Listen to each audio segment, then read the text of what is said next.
Apa kabar Tangerang? Oke, tepuk tangan buat Anda semua. Tepatnya Andiasmara Pasarela. Wah, cukup unik ya.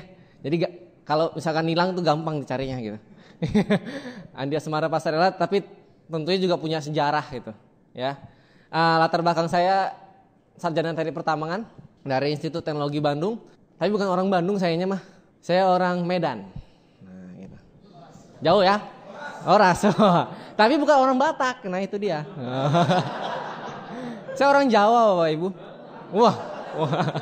Nggak nyambung lagi gitu kan? Iya. Iya.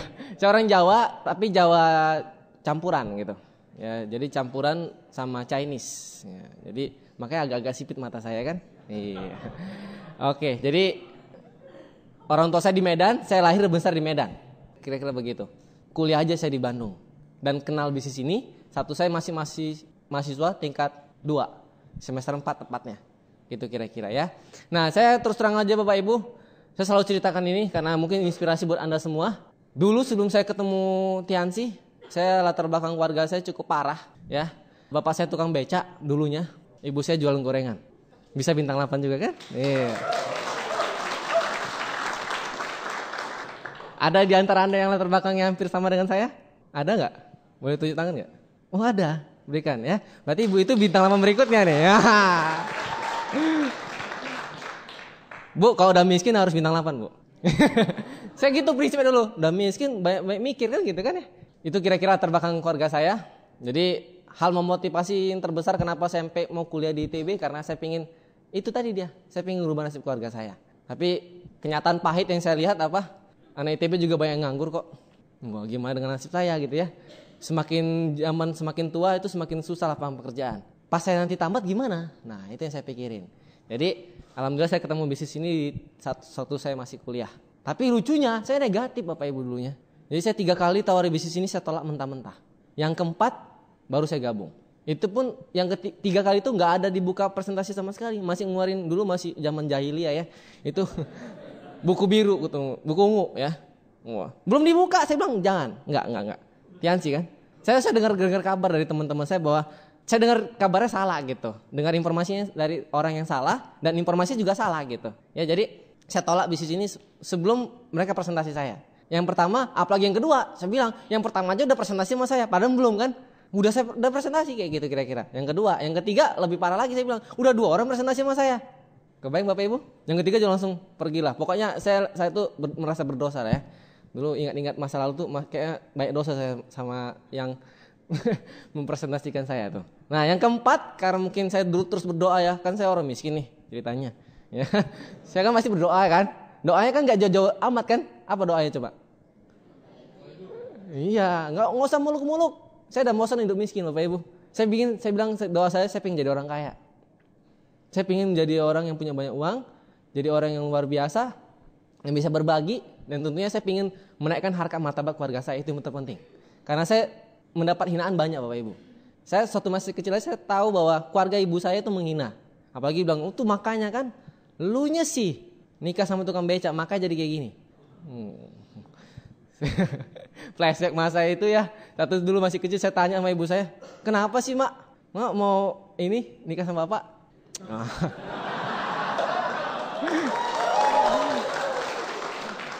Serius Bapak Ibu? Saya tanya kayak gitu, apa kata ibu saya? Entah, mama juga gak tahu, kok bisa. Iya, terus terang aja, suatu mama mau ke pasar tuh ya, nyetop tukang becak gitu. Ternyata tukang becaknya ganteng, wah.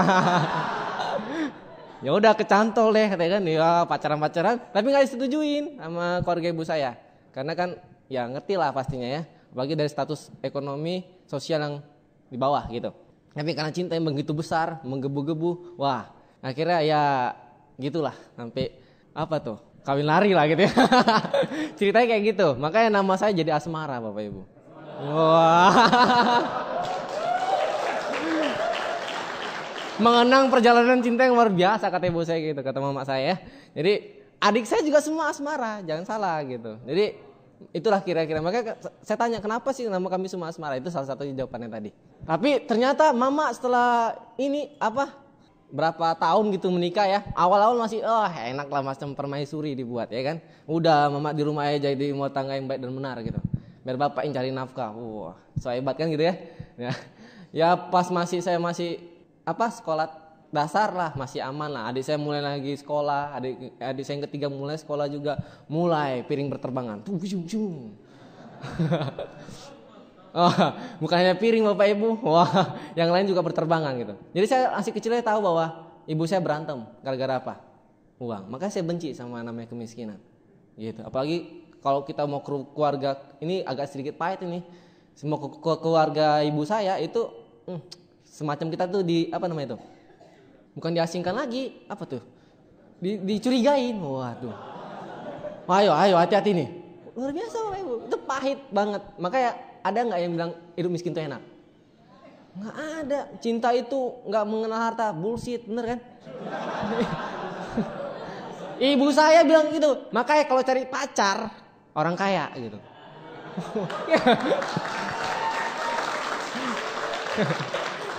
Mama saya bilang kayak gitu Bapak Ibu. Kalau mau cari pasangan hidup, jangan cari orang miskin. Jangan, belajar dari pengalaman mama gitu. Pengalaman ibu. Jadi cinta itu bukan sekedar cinta aja, butuh duit gitu kata ibu saya. Iya, kita mengarungi hidup ini setelah berumah tangga itu bukan selesai sampai di situ, sampai kakek buyut semua sampai meninggal gitu ya. Itu masih berumah tangga kan. Jadi yang dipikirkan tuh panjang, bukan cuman wah cinta aja dipikirin, nggak kayak gitu kata ibu saya gitu. Makanya saya bilang iya. Tapi ingat, kalau saya mikir dulu, kalau semua cewek kaya mikirnya juga nyari cowok kaya gimana? Gimana nasib saya gitu kan? Iya. Ya makanya lah, saya pikir ya udahlah, saya ini aja, saya harus jadi orang kaya gitu berarti kan? Ibu saya bilang makanya, ya nggak usah pikirin pacar dulu aja, kata ibu saya. Yang penting gimana kamu jadi orang kaya. Ibu saya bilang kayak gitu. Dari sejak saya masih kelas SMP. Jadi saya masih ingat tuh saat saya masih SMP, kamu harus jadi orang kaya. Kebayang nggak Bapak Ibu? Ya. Makanya kamu sekolah setinggi-tingginya, mama akan support. Jangan takut masalah duit. Nah itu yang saya kagum sama ibu saya. Akhirnya ibu saya terjun jualan gorengan. Karena apa? Karena untuk mensupport ekonomi keluarga. Ibu saya yang latar belakangnya notabene orang, kalau saya bilang di atas rata-rata. Ya. Ibu saya tuh ekonominya, keluarganya itu di atas rata-rata, tapi mau jualan. Itu yang saya salut dari ibu saya. Oke, jadi itulah singkat cerita tentang latar belakang saya. Ini bukan business seminar juga ya. Jadi saya cerita sedikit tentang gambaran buat Anda bahwa saya dulu kehidupannya pahit gitu. Tapi setelah saya bangun bisnis ini Bapak Ibu, setelah saya bintang 7 pun, saya sudah bisa mempensiunkan keluarga saya. Bintang 7. Dan saya sudah bintang 8, itu saya sudah bisa berbuat lebih banyak lagi dibanding satu saya bintang 7. Terus saya juga rencana saya sebelum saya nikah, target saya nikah ini akhir tahun ya, saya sudah lamaran juga. Itu nikah biaya sendiri. Apa sih? Iya, jangan salah, saya Desember ini nikah, itu biaya sendiri Bapak Ibu. Wah, target saya sebelum saya nikah, saya lagi nyari tanah buat ibu saya gitu. Jadi saya cicil saya mau bangun rumah buat ibu saya. Dan luar biasa lah. Ya, terus saya bisa memberikan santunan, bukan santunan sih ya, itu memang harus saya lakukan karena konsep pun saya bayangkan dengan apa yang ibu saya berikan pada saya itu nggak sebanding sebenarnya. Saya memberikan tiap bulan insentif, itu udah jadi komitmen saya sampai saya mati. Saya bilang gitu sama ibu saya sendiri, saya akan memberikan yang terbaik buat keluarga. Karena yang saya alamin, saya tahu keluarga saya, terutama ibu saya sendiri kan dulu hidupnya lumayan, akhirnya jadi miskin. Saya pingin bagaikan ibu saya. Apalagi ibu saya juga termasuk orang yang mualaf, jadi pingin sekali beliau tuh naik haji gitu. Ya bagi yang muslim mungkin ngerti. Jadi juga cita-cita saya juga saya pingin ngerayakan ulang tahun ibu saya tuh umroh gitu. Itu tahun 2009 rencana saya. Ya, jadi planning saya udah mantap dan target saya itu pas saya nikah nanti ini dengan biaya sendiri, dan itu akhir tahun tanggal 27 dan tanggal 29 itu tahun baru Muharram. Saya juga mau umroh. Terus saya sudah siapin 2. Terus saya juga tahun baru Masehinya tanggal 1 ya. Saya mau langsung dari umroh itu langsung ke Paris gitu. Ya, saya siapin semuanya. Saya betul-betul harus kerja keras. Maka saya kemana-mana, wah nggak kenal Kayak luar kota tuh deket, kayak macam dalam kota gitu. Kenapa saya bisa sampai seperti itu? Karena saya punya rencana masa depan yang jelas. Ya, saya tahu juga Bapak Ibu sekarang kenapa mau berjuang di sini, karena pingin mewujudkan impiannya. Sepakat nggak? Ya, pingin mewujudkan impiannya, pingin mewujudkan rencana masa depannya. Kalau sudah tergambar jelas dan betul-betul pingin luar biasa, pingin mencapainya dengan cepat, Bapak Ibu harus bekerja yang lebih besar. Harganya juga itu nggak murah, harganya mahal. Ada harga yang harus Anda barterkan, Bapak Ibu. Jadi bukan berarti saya punya rencana masa depan yang sudah susun ini semua, oke. Habis itu saya diam aja, nggak mungkin. Atau saya cuma 15 kali presentasi. Bagi saya 15 kali presentasi, mohon maaf ya, itu cuma apa ya? Coba-coba lah. Macam ada kue itu, coba-coba dulu. Enak nggak ya gitu. Bagi saya, kalau saya nilai dia orang yang serius itu harusnya 30 kali presentasi per bulan. Kenapa? Kalau 15 kali presentasi itu nggak serius. Pak, saya karyawan, Pak. Karyawan? Emang kenapa karyawan? Cuman sekali presentasi sehari bisa nggak sih sebenarnya? Ya bisa lah harusnya, benar nggak? 15 kali presentasi itu kan berarti sebulan berapa tuh? 15 kali ya. Berarti berapa kali tuh? 200 kali presentasi. Kalau saya dengar dari kaset tuh ya, buka toko, buka usaha, bukanya cuma 2 hari sekali gitu. Lucu nggak sebenarnya? Buka toko, set, abis itu besok tutup gitu. Abis itu buka lagi, tutup, kan lucu kan, benar nggak? Ya iyalah, benar kan ya? Itu Bapak Ibu. Makanya saya bilang, ya kalau mau serius bangun bisnis ini, kalau udah punya impian yang kuat, impian yang besar, itu harganya lebih mahal Bapak Ibu. Bagi saya orang yang 15 kali presentasi, mohon maaf sekali lagi ya, itu cuma apa ya? Coba-coba, benar.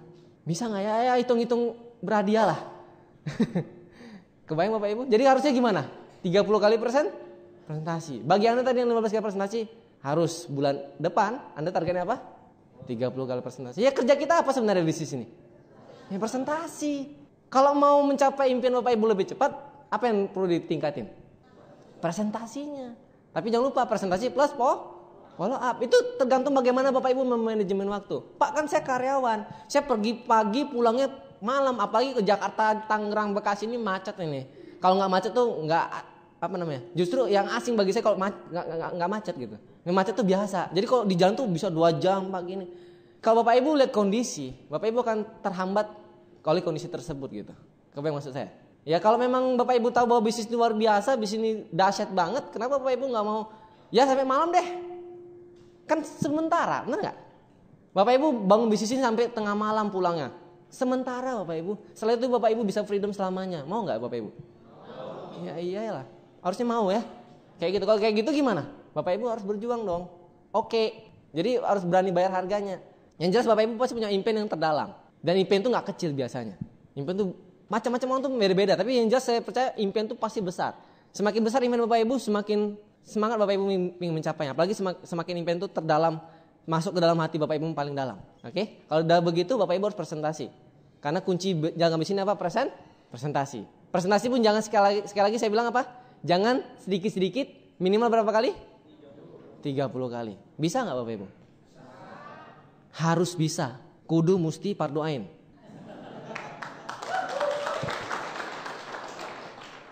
Harus minimal berapa? 30 kali presentasi. Ya anggap aja Bapak Ibu bangun bisnis seperti kerja. Sebenarnya kalau Bapak Ibu bangun bisnis seperti orang kantoran, pergi pagi pulang malam. Pergi pagi pulang sore aja deh. Pergi pagi pulang sore. Atau buka toko gitu. Buka toko setiap hari. Bapak Ibu bangun bisnis seperti itu dijamin setahun bintang 8 deh. Ngerti gak maksud saya? Jadi Bapak Ibu tuh minimal 30 kali presentasi follow up tiap bulan. Terus aja gitu. Setiap hari, rutin, disiplin. Setahun bintang 8 Bapak Ibu. Nangkap maksudnya? Tapi kadang-kadang manusia tuh agak-agak aneh gitu. Justru saya ini punya pengalaman ini ya. Ada dolen saya nih. Dia tinggalnya di Bandung gitu. Tinggal di Bandung. Jadi dapat panggilan kerja nih ceritanya. Di Jakarta. Kebayang Bapak Ibu? Kerjanya malah di Jakarta. Gajinya gak usah saya bilangin lah ya. Yang jelas kalau saya bilang kecil lah masih gitu ya. Tapi karena dia bilang saya butuh anak, saya butuh makan, butuh ini, oke, saya terima alasannya gitu. Sudah kerja set sampai apa? Sampai ke Jakarta. Setiap minggu pasti balik. Karena kan pasti kangen sama keluarga ya. Sabtu Minggu pasti kembali ke Bandung. Selalu begitu dilakukan. Dan terus terang Bapak Ibu, ya, itu pergi pagi, selalu kan pergi pagi pulangnya kadang-kadang malam gitu. Sudah. Saya selalu ngajak beliau untuk lakukan bisnis ini, presentasi, follow up dan seterusnya. Udah. Alasannya selalu ada. Diajak pertemuan selalu ada alasannya gitu. Kadang-kadang hidupnya di sini seperti hidup Senin Kamis gitu. Bukan hidupnya pas hari Senin sama Kamis saja, bukan gitu. Tapi ngejalanin di sini tuh hidup apa namanya tuh? Timbul tenggelam. Udah. Sementara kalau kerja itu selalu datangnya, saya tahu banget tipenya itu. Orang itu datangnya tuh lebih awal gitu. Kebayang enggak? Datang lebih awal, kadang-kadang kalau ditelepon, Pak, kadang kan saya bilang, saya promosikan pertemuan di Jakarta. Pak, Jakarta gini. Ada pertemuan begini. Waduh, saya harus ke Bandung nih. Pas di Bandung ada pertemuan, waduh saya harus begini. Alasannya banyak Bapak Ibu, kebayang enggak? Saya heran gitu. Bapak ini sampai mau pergi ke Jakarta, kalau saya bilang gajinya itu kotor enggak masih? Benar ya? Masih kotor kan gajinya itu ya? Karena kan harus bayar uang kosan di Jakarta. Tahu kosan di Jakarta mahal-mahal kan? Kos di Jakarta lagi, habis itu gimana? Biaya untuk dia pulang pergi Bandung Jakarta gimana? Biaya hidupnya di sini berapa? Berarti kan penghasilan yang beliau terima itu belum bersih gitu, masih kotor. Saya mikir, kenapa dia mau lakukan itu gitu? Paham maksud saya Bapak Ibu? Pergi pagi pulang petang terus menuntut seperti itu gitu. Sementara diajak lakukan bisnis yang notabene bisnis yang luar biasa, kenapa? Kebalik. Harusnya gini, saya kasih gambaran buat Bapak Ibu. Harusnya nih, kalau seandainya pergi pagi pulang petang setiap hari Senin sampai Jumat, gaji saya anggap aja 3 juta aja gajinya. Sudah, 3 juta. Kalau seandainya Bapak Ibu jalankan bisnis ini ya, ini 3 juta. Ini saya ambil perbandingan aja gampang ini. Kalau Mercy harga berapa? 600 juta ya. Yang Anda tahu 200 juta dari plan. Saya juga bilangnya kayak gitu, 600 juta. Kalau Anda punya penghasilan 3 juta nih, ditabung bulat-bulat semuanya. Hebat ya sebenarnya. Enggak makan, enggak minum, enggak bayar uang listrik, enggak bayar ini. Tabung semuanya gitu. Itu berapa lama supaya 600 juta? 200 bulan. Bagi 12, berapa tuh? Berapa sih? Hitung-hitung deh, saya udah bingung hitungnya. Anggap aja 200 bulan, 200 bagi 12 bagi 10. 12 kali, berapa sih? Ayo kalkulator deh. 12 tahun. 12 kali 10, 120, ya kan? Berarti lebih dong. 12 kali 12, 104. Berarti lebih dari 12 tahun lah, anggap aja 16 tahun. 15 deh, 15 tahun Bapak Ibu. Bapak Ibu penghasilan 3 juta ngumpulin tiap bulan bulat-bulat gitu. Gak makan gak minum selama 15 tahun. Baru dapat Mercy 1, bener ya? Berarti perbandingannya jelas gak? Sementara siapa yang datang acara Awakening Seminar kemarin? Oke. Sudah banyak ngeliat bukti? Sudah banyak? Bahkan rata-rata meraih Mercy berapa lama? Paling lama tuh. Anggaplah 6 tahun gitu. Berarti berapa sih perbandingannya gitu? Sudah kebayang gak Bapak Ibu? Setelah menerima Mercy, kira-kira prime Mercy itu bonusnya kecil gak? Ya pasti gede lah. Karena gak mungkin Mercy diberikan sama orang yang bisnisnya kecil. Pasti diberikan sama bisnisnya besar. Otomatis kalau bisnisnya besar, bonusnya gede. Bener gak? Sepakat Bapak Ibu? Karena ya terus terang aja kalau Bapak Ibu tanya sama upline Bapak Ibu prime Mercy, itu Mercy-nya aja untuk bensin aja mahal. Bener gak? Pertamax, sekarang Pertamax Plus gitu loh. Enggak deh, Pertamax Plus kayaknya ya. Untuk Mercy itu berapa gitu, belum lagi biaya ininya. Sedangkan tuh apanya tuh namanya, biaya pajaknya aja tuh 6 juta gitu, 6 juta ke atas, tergantung daerah malah. Kebayang Bapak Ibu, besar atau gede? Dua-duanya ya. Sudah, makanya kalau diberikan sama orang yang bisnis kecil, mungkin nggak Mercy bisa jalan? Enggak lah, pasti Mercy-nya nongkrong di rumah terus kan, jadi pajangan aja kan. Wah, nggak bisa dinaikin, nggak punya duit untuk apa? Ngisi bensinnya, bener kan? Makanya pasti diberikan sama orang yang punya bisnis yang besar. Sudah. Bapak Ibu buat perbandingan seperti itu. Sudah. Nah, kira-kira nih, kalau misalnya Bapak Ibu kerja, penghasilannya 3 juta nih.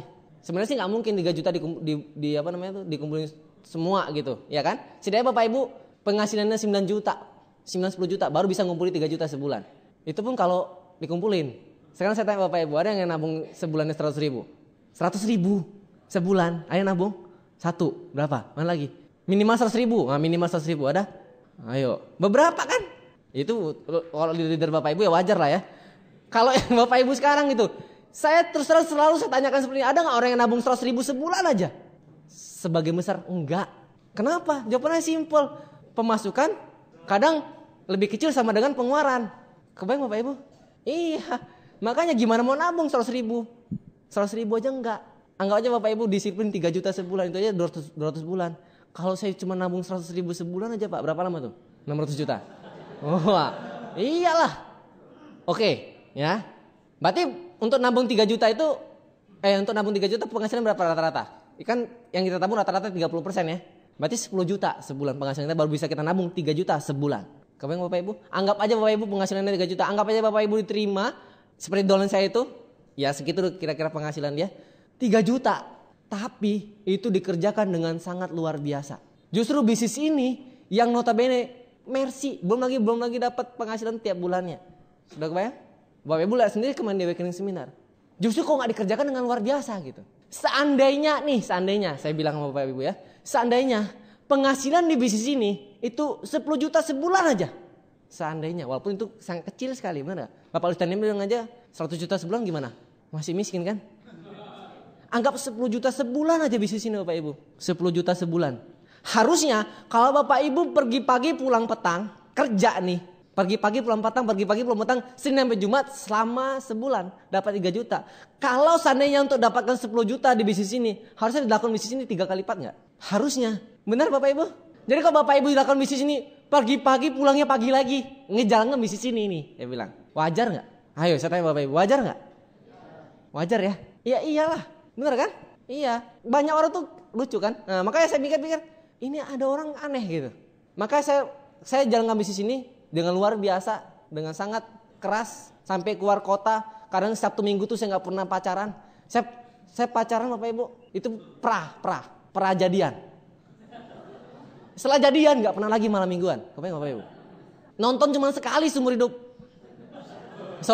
Sekali seumur hidup sebelum pacaran. Setelah pacaran tidak pernah nonton. Itu saya bilang sama pacar saya, kenapa? Setelah jadian nih, kita gak akan pernah lagi nonton. Ya gini-gini, tenang aja, malam minggu kita jarang ketemu nantinya. Wah gini-gini. Ya saya bilang aja, mau nanti nontonnya di Indonesia, di Bandung ini, atau mau di Paris nanti? Mau di Paris dong. Ya udah sabar, saya bilang gitu kan. Ya, saya bilang kayak gitu, saya bangun di sini buat anti masa depan kita gitu. Paling baru jadian kan, masa depan kita nanti gitu. Oke? Iya. Nah jadi saya bangun di sini sampai ke Lampung dulu, ingat banget saya masih kuliah, saya bangun Lampung, keluar kuliah itu jam 5 sore, karena kuliah saya juga lumayan padat ya, jam 5 sore hari Jumat, langsung saya ke kosan ngambil pakaian semuanya, udah saya siapin malamnya, langsung ke Terminal Lipanjang di Bandung. Wah, itu naik Arimbi, jadi saya selalu singgah di Tangerang, nah di Cokokol sana itu, iya selalu saya Bapak Ibu itu tengah malam tuh, jam 2 pagi, jam 3 pagi saya di situ. Wah, dampaknya mana? Tangerang. Oke. Berarti dekat lagi Merak. Jadi saya dulu kalau saya langsung dari Bandung, ada yang langsung sih Keramat Jati langsung ke Lampung ya. Itu mahal Bapak Ibu. Mending saya putus-putus jalannya. Jadi saya mutus-mutus sampai itu kayak gitu kira-kira.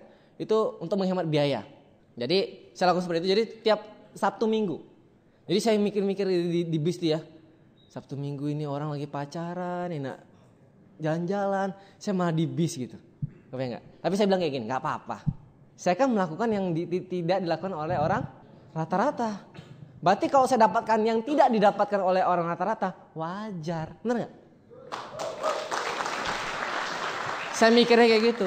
Jadi Bapak Ibu, harusnya kalau seandainya Bapak Ibu jalankan bisnis ini 3 kali lipat dari kerja Bapak Ibu sekarang di luaran. Apakah itu Bapak Ibu karyawan, buka toko dan sebagainya. Wajar gak harusnya? Wajar. Tapi Bapak Ibu, bisnis ini tidak menuntut Bapak Ibu melakukannya sampai 3 kali lipat dibandingkan Bapak Ibu kerja di luaran.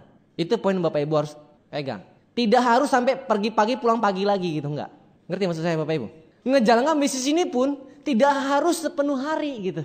Itulah yang saya kagum dengan bisnis ini. Tidak perlu dilakukan sepenuh hari, enggak. Tapi sepenuh hati. Paham maksud saya Bapak Ibu? Lakukan dengan komitmen. Bisnis ini menuntut Bapak Ibu 3 jam, 2-3 jam sehari aja. Bisa enggak sebenarnya? Bisa harusnya. Bapak Ibu, kenapa Bapak Ibu bisa barterkan waktu dari pagi sampai sore untuk kerja gitu? Untuk notabene mohon maaf penghasilan cuma sekian juta gitu. Sebulan Bapak Ibu kerjakan tiap hari untuk penghasilan segitu. Kenapa Bapak Ibu mau? Kenapa di sini yang menghasilkan mercy, kita hitung mercy aja nggak ngitung penghasilan per bulannya. Kenapa Bapak Ibu nggak lakukan dengan luar biasa? Dan indahnya bisnis ini tidak menuntut Bapak Ibu harus melakukannya dari pagi sampai sore seperti Bapak Ibu kerja di luaran. Terserah Bapak Ibu kapan melakukannya. Mau jam 1 pagi pun boleh, silakan. Mau kapan aja boleh. Paham maksud saya Bapak Ibu? Lakukan terserah Bapak Ibu kapan. Tapi ingat, begitu Bapak Ibu in di bisnis ini, on ya, apa istilahnya lah ya. Begitu Bapak Ibu mau jalankan bisnis ini, konsentrasi full.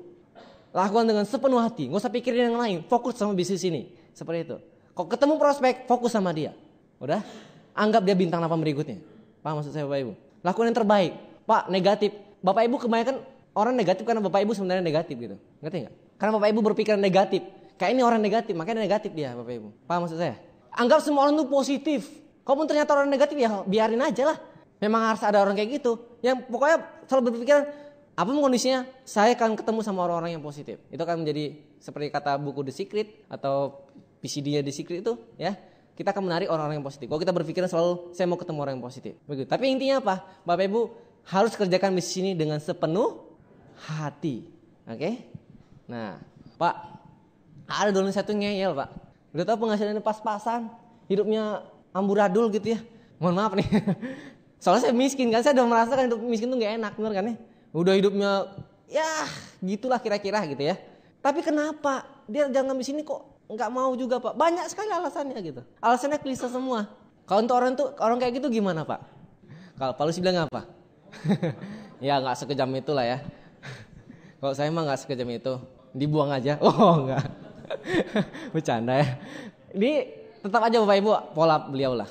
Ya, intinya orang-orang seperti itu intinya belum melihat kucingnya dengan jelas. Itu aja kuncinya. Ajak dia selalu ke pertemuan-pertemuan seperti OPP, NDT, Vision Seminar, ajak Bapak Ibu supaya dia melihat kucingnya di sini. Karena prinsipnya gini, kalau anjing ngelihat kucing, kalau memang kodratnya anjing itu musuh sama kucing ya, anjing itu pasti ngejar kucing, benar nggak? Kenapa anjing itu mau ngejar kucingnya? Karena si anjing ngelihatnya kucing itu dengan jelas. Kalau seandainya kucing itu nggak dilihatnya sama anjing tadi, gimana? Mau nggak dikejar sama anjingnya? Ya enggak lah. Paham maksud saya? Anggap aja kucing itu nggak kelihatan gitu. Si anjing itu nggak ngeliat kucing tersebut. Si anjing itu mau ngejar nggak? Enggak kan? Pasti anjing itu tiduran. Udah. Kalau seandainya kondisi seperti itu, tugas bapak ibu gimana? Gambarkan kucingnya. Ini apa? Gitu kan? Gak ada gambar ini badan kucing. Macam kucing, katanya gitu. Tapi dia masih gini, masih apa namanya tuh? Masih samar-samar. Kucing nggak? Dia mulai melihat gitu, mulai tergugah. Tapi masih tiduran, bener nggak? Ini ekor, mulai berdiri dia, kayak kucing, kan gitu, kayak kucing nih. Tapi masih siap-siap aja dia. Iya nggak ya, gitu kan? Nah, saya gambar kepalanya. Begitu bapak ibu gambarkan kepala kucingnya dengan jelas, apa kata si anjing? Kucing, kata gitu. Wah, kejar terus. Kucingnya ke atas meja, dia ke atas meja, ke bawah meja, sampai berantakan ruangan itu dibuat sama karena anjing ngejar kucing tadi. Tahu Pak? Tahu gambarannya Bapak Ibu? Kenapa ada orang yang mengerjakan bisnis ini luar biasa sampai berani mengeluarkan korban apapun gitu? Karena dia ngeliat kucingnya dengan jelas. Sudah. Prinsipnya itu aja. Jadi, oh, kenapa masih hidupnya di bisnis Senin Kemis? Berarti belum lihat kucingnya dia. Bukan si anjing ya. Si Dolan tersebut tadi, ya ini analogi aja sebenarnya ya. Mohon maaf, bukan maksudnya gitu. Cuma analogi aja. Si Dolan tersebut tadi belum lihat dengan jelas apa yang menjadi impiannya. Caranya gimana? Bawa ke pertemuan-pertemuan unicorn. Ya, OPP, NDT, terlebih lagi apa? Vision Seminar. Supaya dia lihat kucingnya. Begitu dia klik. Pokoknya kunci di bisnis ini bagaimana membuat orang tuh klik gitu. Klik. Paham gak maksudnya? Begitu dia klik. Saya lihat bisnis luar biasa. Saya berjuang mati-matian. Nah itu dia. Baru perjuangannya dimulai. Baru mulai masuk start. Bintang 8 1-2 tahun. Ada yang gak kelihatan di situ. Udah, sejak Anda komitmen di bisnis ini. Sudah. Kan seperti gini, saya mau ke situ, mau ke belakang. Kalau saya finishnya di sana, saya startnya di sini. Gimana supaya saya nyampe finish? Kan saya berlari, bener ya? Sampai finish secepat mungkin, bener kan ya? Tapi ujung-ujungnya dimulai dari mana? Saat saya mau siap-siap melakukan start, bener kan ya? Kalau seandainya saya masih pemanasan terus gimana? Jogging-jogging, wah kemana-mana, ya kan? Belum dikatakan start kan? Ya belum. Banyak orang di bisnis ini Pak, saya sudah 3 bulan masih bintang 3 aja Pak.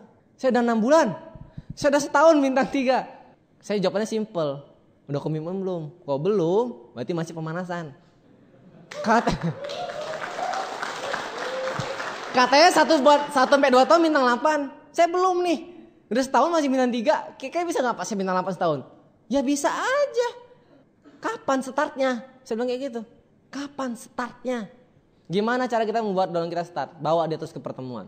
Kita gak tahu kapan orang itu start di bisnis ini Bapak Ibu. Prinsip Bapak Ibu. Bagaimana membuat downline kita komitmen di bisnis ini. Oke? Tapi sekali lagi.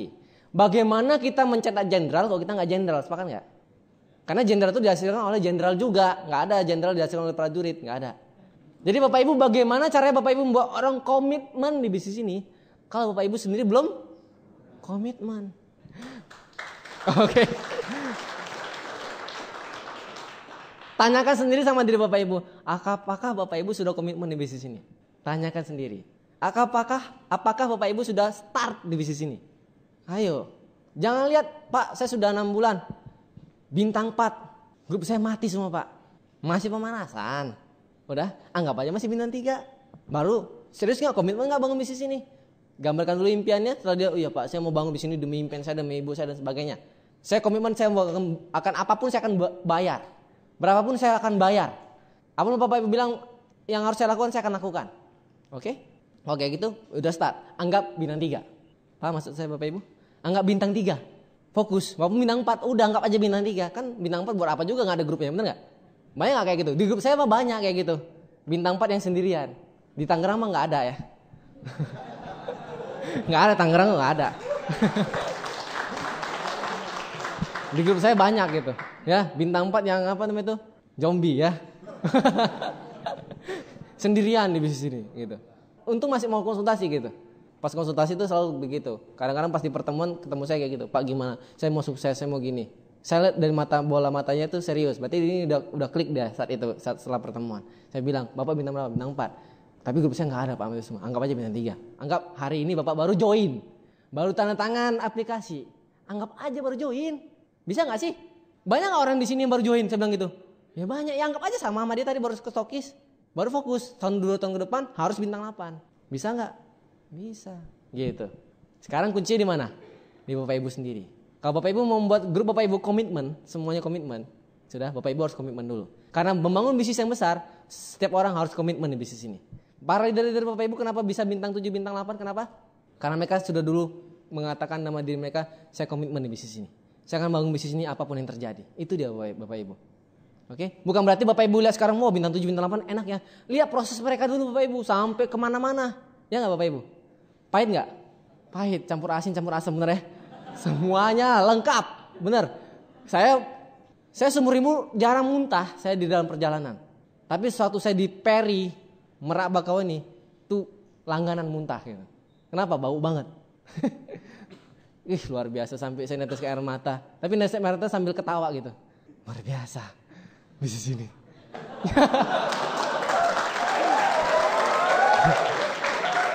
Seringnya tuh jam-jam 4 pagi, jam 5 pagi dalam kapal gitu. Waduh, luar biasa orang-orang ini. Bisnis ini, dah pokoknya semakin ini rumus Bapak Ibu, ini formula ya. Semakin Bapak Ibu berjuang di bisnis ini, semakin kuat komitmennya. Coba tanya sama dari Bapak Ibu sendiri. Saya merasakan masalahnya. Semakin saya banyak kendala, semakin jatuh dari motor lah. Wah, luar biasa. Sampai saya pernah ke Jakarta naik motor dari Bandung Bapak Ibu. Masih zaman jahiliyah dulu ya, masih miskin-miskinnya. Itu kesasar-sasar sampai Jakarta Barat, sampai Depok saya muter-muter gitu. Sejam untuk nyari alamat aja gitu. Kemudian Bapak Ibu. Luar biasa lah. Itu masa-masa lalu tuh, masa-masa lalu yang masa-masa purba dulu ya, itu luar biasa lah. Tapi ingat, itu akan ada harganya yang dibayar. Semakin gelap malamnya, semakin terang bintangnya. Oke? Saya baca dari buku Berani Gagal. Ini bukan karena saya puitis enggak. Baca buku Berani Gagal, ada kata-katanya seperti itu. Udah baca belum? Di buku itu dibahas. Tahu nggak bagaimana proses bintang itu lahir? Pernah nggak lihat bintang di siang hari? Nggak pernah. Bintang itu selalu ada di malam hari. Berarti kalau banyak Anda lihat bintang, berarti malam itu gelap banget Bapak Ibu. Sudah? Jadi untuk melahirkan bintang dibutuhkan kegelapan. Tiansi pakainya apa? Bintang 1, bintang 2, bintang 8 kan? Gak pernah bulan 1, bulan 1, bulan 2, bulan 3 gitu. Matahari 1, matahari 2 gak ada ya? Bintang 1, bintang 8, bintang gitu. Jenderal pun dikasih pangkatnya bintang berapa? Paling tinggi bintang 4 kan? Iya, gitu loh. Kita sampai bintang 8 kan? Iya. Pokoknya semua rata-rata bintang. Terus artis-artis disebutnya apa? Superstar atau supermoon? Ayo saya tanya Bapak Ibu. Atau apa sih matahari sun, super sun. Atau itu? Enggak kan? Superstar. Karena menjadi bintang ya, itu luar biasa. Harga yang harus Anda bayar. Prosesnya pun luar biasa. Kegelapannya luar biasa. Semakin gelap malamnya, semakin terang bintangnya. Percaya aja Bapak Ibu. Proses Bapak Ibu lewatin semakin parah, sampai muntah-muntah, entah apa kayak sampai jatuh dari sini sampai gimana. Proses membangun bisnis ini itu semakin luar biasa nanti di akhir nanti Bapak Ibu. Percaya aja. Percaya, lihat aja leader-leader. Saya pas dia awakening seminar tuh gigi gerem-gerem gimana gitu ya. Aduh, lewat lagi. Enggak, baru ini lewatnya gitu. Kan baru bintang 8-nya baru baru enggak nyampe 6 bulan yang lalu lah. Paling sekitar 5 bulan 6 bulan yang lalu. Lewat. Berarti tahun depan enggak boleh lewat. Kan pas di awakening seminar dibaca Pak Luis itu nama-namanya. Aduh, sedih banget gitu ya. Kenapa gua enggak dipanggil namanya? Padahal gua berjuang habis-habisan nih, enggak apa-apa deh. Saya ingat aja pokoknya. Lewat tahun depan tidak boleh lewat. Sudah saya bilang sama diri saya, ini para bintang 8 pasti udah sama juga perasaan sama saya. Iya, Bu, pas dibaca Pak Luis itu kapan kan? Nah, buset nggak dapet. Paling kata Pak Luis saya, kamu kemungkinan bisa lah gitu. Tapi tergantung nih, soalnya Bronstein juga poinnya lebih tinggi. Waduh, gimana nih? Pokoknya berjuang aja, pokoknya lakukan sampai bel berbunyi. Prinsipnya yang kedua yang saya pelajari dalam saya itu, lakukan sampai bel berbunyi. Jangan lihat kemana-mana, jangan kanan kiri, fokus ke depan, lakukan sampai bel berbunyi. Nah, untuk menjelaskan ini saya punya data nih ya. Mungkin Anda sebagian besar ada pencinta bola ya. Dulu pernah Anda ingat nggak ada dulu pertandingan final champion? Ini bagi yang nggak pencinta bola, dengerin aja ya. Percaya aja, oke? MU lawan Munchen, tahu ya? Itu final tahun berapa saya lupa. Tahun berapa? 99, 98? 99 ya, itu saat MU lawan Munchen, final Liga Champion. Nah, saat itu ya, posisi 1-0 di mana yang menang adalah Munchen. Benar? Iya, Munchen 1-0 sampai hampir 90 menit pertama. Sorry, udah 90 menit. 2 kali 45. Udah itu masih 1-0. Tapi apa yang diarahkan sama pelatihnya? Mungkin cerita gini. Ayo semuanya sampai peluit berbunyi gitu. Kalau saya artikan gitu ya. Saya udah dengar kemarin, nguping. Lakukan sampai bel berbunyi, sampai wasit niup peluit. Jadi pas perpanjangan waktu hampir mau habis babak kedua, 1-1. Gol 1-1. Penyamaan kedudukan. Sudah? Oke. Nah, kalau nggak salah saya ya, itu 2 menit kemudian gol kedua. Sudah? Gol kedua dan berubah kedudukan menjadi apa? 2-1 untuk Manchester United, MU. Sudah? Dan akhirnya peluit panjang dibunyikan dan MU dinobatkan sebagai juara champion. Apa yang Bapak Ibu bisa petik dari situ? Hampir habis waktunya, itu masih kedudukan Munchen yang menang, 1-0. Perpanjangan waktu, edit time, itu jadi 1-1. Artinya apa? Kalau saya lihat perjuangan anak-anak MU itu sampai peluit panjang wasit dibunyikan. Kalau belum peluit itu dibunyikan, belum kalah namanya. Paham maksud saya Bapak Ibu? Belum kalah. Dan bahkan belum juga peluit panjang dibunyikan, skor jadi berbalik 2-1. Belum peluit panjang itu 2-1, masih perpanjangan waktu juga. Kebayang maksud saya Bapak Ibu? Habis peluit panjang kedua dibunyikan, habis gol kedua terjadi, 1 menit kemudian peluit panjang dibunyikan. Selesai. Akhirnya menang siapa? MU. Sama ada bisnis ini Bapak Ibu. Apa yang saya selalu bilang, lakukan bisnis ini, perjuangkan kemanapun, hajar semuanya gitu. Sampai bel berbunyi. Sampai Paulus ngomong kemarin tuh. Primercy, yang pertama namanya ini, yang kedua ini. Dudak gitu kan. Deg-degan gitu, datang gak dapet. Oke, peluit panjang kedua masih ada ya, tahun depan. Kebayang Bapak Ibu? Masih setahun lagi. Tapi kalau mikirnya setahun lagi, kerjanya baru 3 bulan terakhir atau 2 bulan terakhir, terlambat lagi. Ya kan? Jadi dari sekarang nih. Nah, jadi kata plan saya gitu, dari sekarang kerjakan. Ingat, belnya masih panjang setahun lagi. Tapi ingat, dari sekarang. Kalau bisa jangan sendiri, bawa minimal 1 atau 2 orang doain kamu jadi primercy juga. Itu kata plan saya. Oke? Iya. Saya mau jadi, siapa di sini yang mau jadi primercy? Semua ya? Oh, pertanyaan bodoh betul. Semuanya pasti pengen jadi primercy. Tapi apakah semua mau bayar harganya untuk meraih mercy tersebut? Itu dia masalahnya. Gak usah saya tanya deh. Ingat, gak semua orang mau bayar harganya Bapak Ibu. Nah sekarang Bapak Ibu pilihan Bapak Ibu sendiri. Seperti kata Paul James Feeder kan. Semua tergantung pilihan kita. Tergantung your choice kan gitu. Pilihan gitu Bapak Ibu. Kalau mau luar biasa kehidupannya, tidak seperti orang rata-rata, berarti bayar dulu, baru dapatkan hasilnya gitu. Paham maksudnya? Mau jadi bintang 8 plus minus 40 juta per bulan? kalau memang mau dapat komersi, berarti bayar dulu Bapak Ibu. Bayar dulu. Bisnis ini bangun apa? Aset. Tahu nggak sih arti aset itu? Gini, contoh. Bapak Ibu punya ruko 1. Bapak Ibu punya uang nih. Bapak Ibu mau bangun aset, soto asetnya apa namanya? Ruko. Udah? Nah, Bapak Ibu bangun, 1 Bapak Ibu beli tanahnya dulu, benar nggak? Habis Bapak Ibu beli tanah, habis itu Bapak Ibu bangun rukonya tadi, ya kan? Langsung jadi nggak rukonya? Enggak, butuh waktu nggak? Butuh waktu. Bangun terus, ngeluarin uang terus atau nerima uang? Ngeluarin uang. Apa mungkin di pertengahan masih segini tinggi bangunannya, mana uangnya? Mungkin nggak? Yang ada gini kan, berapa lagi yang kurang, apa lagi, semen berapa sak lagi, berapa lagi pasirnya, sekian, oke, bayar lagi, benar nggak? Iya kan?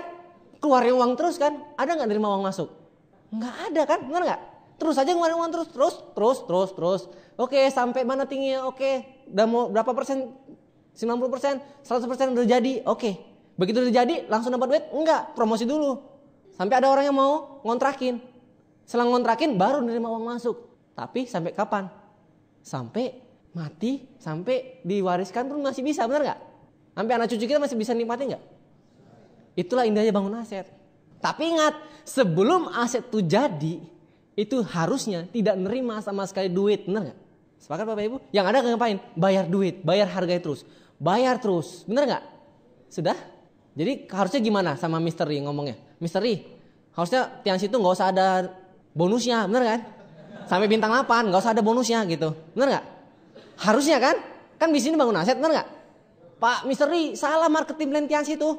Harusnya jangan ada bonusnya bintang 1, bintang 2, bintang 3, bintang 4, bintang 5, bintang 6, bintang 7. Jangan ada bonusnya. Kan bangun aset, benar nggak? Sepakat nggak Bapak Ibu? Bangun aset nih ceritanya nih. Ya udah, kalau gitu sampai bintang 8 jangan sampai ada ini bonusnya. Begitu bintang 8 aja baru terima bonusnya, benar nggak? Yang ada ngeluarin duit terus kan gitu. Sepakat nggak nih? Iya harusnya kayak gitu, benar nggak? Jadi kalau Bapak Ibu bangun bisnis ini nggak ada duitnya, nggak ada bonusnya kecil, nangis nggak? Ya enggak lah, benar nggak? Wajar bangun aset, kan gitu.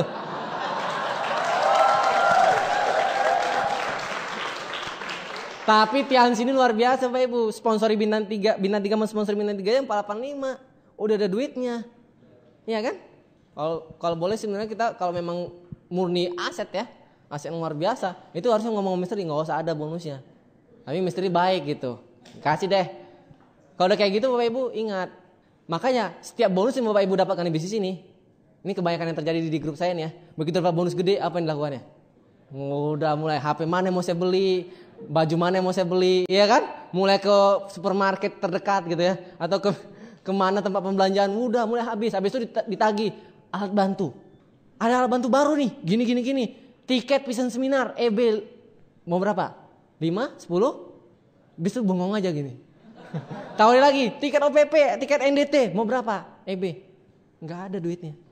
Kebayang Bapak Ibu? Itu banyak yang terjadi di grup saya tuh kayak gitu. Di sini nggak ada di sini. Di grup saya banyak gitu. Orang itu kayak gitu. Kan kemarin bonus kamu gede. Iya Pak, untuk ini. Nggak ngerti bangun aset gitu. Harusnya itu pesan misteri sama saya ya, itu dibilang sama misteri. Pak Andi kasih tau sama mereka. Ya. Bahwa bonus yang dikasih bintang 3 sampai bintang 7 itu sebenarnya tidak boleh digunakan semuanya. Harus diapain? Diinvestasikan kembali. Itu alat bantu beli. Jadilah orang yang predator alat bantu. Alat bantu mana aja? Alat bantu baru beli.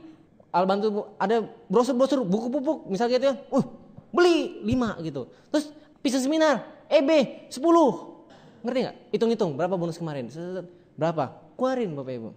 Harusnya bisnis ini baru Bapak Ibu bisa nikmatin duitnya pas bintang 8. Kebayang Bapak Ibu?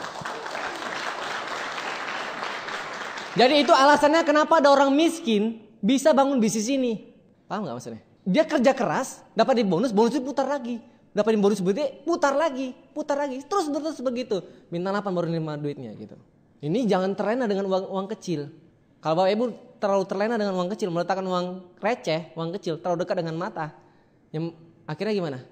Uang besar di belakangnya nggak kelihatan. Sepakat nggak? Ambil uang receh dekati dengan mata, kelihatan nggak uang miliaran belakang? Enggak. Yang ada harusnya gimana? Begini kan? Baru lihat, oh ternyata ini uang receh. Lihatin belakang, oh uang gede gitu. Tapi ada kata-kata kunci untuk dapat uang gede, investasi uang kecil, iya kan? Belajar sama nelayan deh. Dapetin ikan besar, umpannya ikan kecil. Siapa yang pernah mancing di laut? Saya belum pernah sih, tapi saya dengar dari nelayan kayak gitu. Saya juga pingin gitu ya, mancing. Nah, tapi saya pernah nih, pompa air tradisional, zaman kuno. Gitu. Itu dapetin air yang terus menerus setelah Anda pompa, itu pakai apa? Pancingnya, pakai air. Itu saya pernah, itu baru pernah saya. Kalau sampai kapanpun Bapak Ibu nggak mau keluar, nggak mau ngasih air pancingannya, sampai jenggotan juga nggak keluar air itu.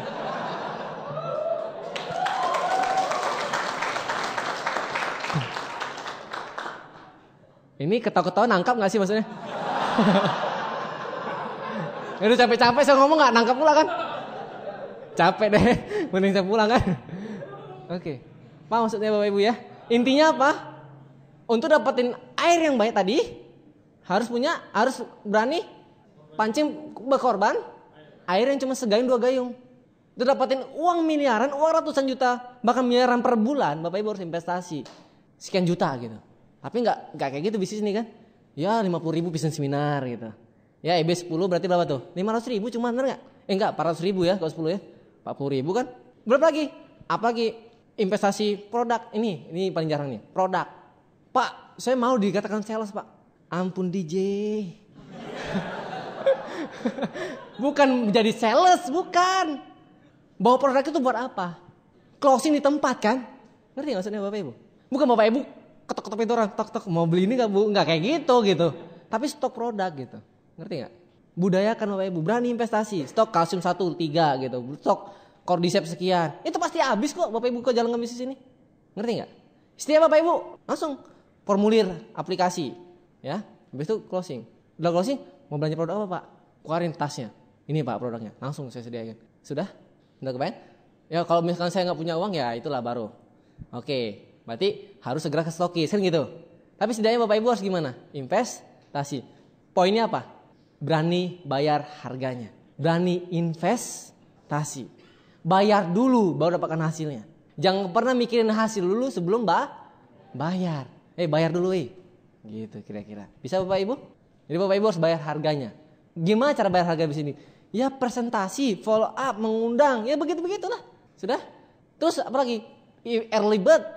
Beli alat bantu. Apalagi follow up nih. Nih alat bantu, follow up. Banyak sekali ini terjadi dalam grup saya kayak gini. Udah macam gini ya. Macam mau berperang. Semangat 45. Merdeka, ayo ke serbu. Mati gitu. Kenapa? Tangan kosong gitu. Benar gak? Seperti itu kira-kira pas follow up yang terjadi dalam grup saya itu. Udah semangat 45. Pas mau proses, alat bantu mana? Enggak ada Pak. Alat bantu Bapak aja. Kebanyakan terjadi kayak gitu kan. Saya belum pernah juga. Saya gak bawa alat bantu juga. Jadi gimana? Mati loh gitu kan. Kebanyakan terjadi itu kayak gitu Bapak Ibu. Itu terlalu pelit. Benar gak? Bapak Ibu kalau pelit-pelit dengan bisnis ini akan pelit-pelit dengan Bapak Ibu. Makanya bonusnya kecil-kecil. Benar gak? Gitu kira-kira Bapak Ibu ya. Itulah. Kalau Bapak Ibu pelit-pelit dengan bisnis ini makin pelit dengan Bapak Ibu. Royal lah dengan bisnis ini. Berani investasi, berapapun dibayar. Prinsip begini, kalau saya udah lihat bisnis luar biasa, apapun saya akan bayar gitu. Kalau orang itu sudah lihat kucingnya dengan jelas, orang itu akan berjuang mati-matian ngejar kucing tersebut. Kayak gitu kira-kira. Oke? Jadi prinsipnya kembali lagi, kapan orang tuh mulai start di bisnis ini. Kalau udah mulai start, apapun investasi bakal jalan. Tapi prinsipnya juga Bapak Ibu harus tahu, bisnis ini butuh investasi. Kalau nggak mau investasi, nggak mau bayar harganya, jangan pernah mimpi kali gitu. Bapak Ibu dapatkan event Bapak Ibu. Kalau nggak mau bayar harganya. Terakhir ini ya, apapun latar belakang Bapak Ibu, satu yang perlu Bapak Ibu percayakan, yakinin, Bapak Ibu bisa jadi bintang 8 Prime Mercy berikutnya. Itu dia. Asal apa? Komitmen di sini dan mau bayar harganya. Jadi topik pada malam hari ini apa? Komitmen dan bayar harganya. Perjuangkan bisnis ini. Jangan pernah mau jadi orang yang dikatakan victim planner atau simple planner. Dalam grup saya itu saya bilang, kalau mau serius bangun bisnis ini, jadilah gold planner. Simple planner hanya jembatan sesaat. Tapi kalau orang mau serius di bisnis ini, mau bergerak kencang bisnisnya, fardu ain, kudu, mesti, wajib, harus, mesti gold planner. Supaya jadi gold lain katanya tadi. Intinya apa tadi? Gold planner. Karena nggak ada lagi Bapak Ibu bisnis ini. Bapak Ibu dikatakan ngerjakan bisnis ini. Kalau Bapak Ibu melakukan apa namanya? Presentasi. Pekerjaannya presentasi. Follow up, presentasi, follow up. Ya gitu-gitu aja, ngundang, bawa pertemuan. Itu dikatakan Bapak Ibu kerja di bisnis ini. Sudah? Oke. Kalau dikatakan polisi, apa kerjanya? Nilang kan? Jadi dikatakan polisi kan? Yang memberantas kejahatan kan? Dikatakan polisi kan? Benar nggak? Sepakat nggak? Kalau dia apa namanya?